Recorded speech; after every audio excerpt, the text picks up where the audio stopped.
Hey guys, I'm CoinBoy. Today I'm going to be showing you how to use notch discrimination on the Nokta Makro Simplex. Here it goes. So we're going to click the settings button till we get to that little arrow thing. Then what we're going to do is use these little clickers on here, the plus and minus arrows.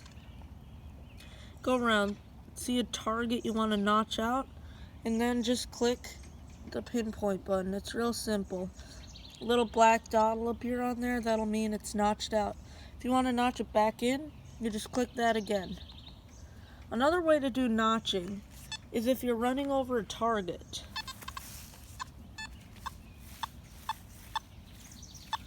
Say I'm in a park and I'm getting a lot of those 4s and 3s.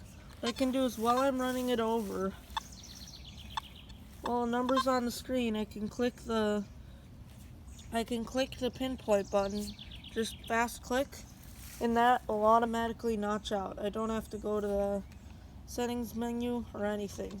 So that's a pretty cool feature, and that is how you do notch discrimination on the Nokta Makro Simplex. See you next time.